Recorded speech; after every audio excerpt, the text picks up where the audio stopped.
ఇవాళ హైదరాబాద్ నగరానికి తాగునీరుని అందించిన ఉస్మాన్ సాగర్, హిమాయత్ సాగర్లో బల్చినోళ్ళు బల్చి కొట్టుకుంటున్నోళ్ళు ఫామ్ హౌస్లు కట్టుకొని వాళ్ళ డ్రైనేజ్ తీసుకెళ్లి ఆ గండిపేటలో హిమాయత్ సాగర్, ఉస్మాన్ సాగర్లో కలిపితే వాళ్ళ డ్రైనేజ్ నీళ్లు హైదరాబాదు నగరం తాగాలనంట. ఈ నా కొడుకులు చెప్తున్న భాష గది.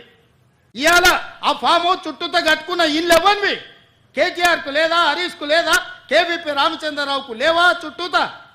మీరు కట్టుకున్న ఇండ్ల డ్రైనేజ్ హైదరాబాదు ప్రజలు తాగునీళ్ళ కలిపి మా ఇల్లు కూలగొట్టొద్దు కాబట్టి ముసుగు దొడకడానికి మూసీ కావాల్సి వచ్చిందా మీకు?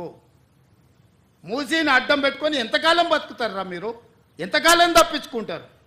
వారం రోజులు, 10 రోజులు, 15 రోజులు, నెల రోజులు అయినా వదల మీ భర్త మీరు అనుకుంటున్నాం ఒక్కనొక్కని చింతపండు చేస్తా.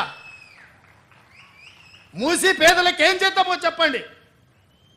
ప్రతి పేదవాడికి మంచి కాలనీలు చేసి ఇల్లు కట్టిద్దాం చెప్పండి.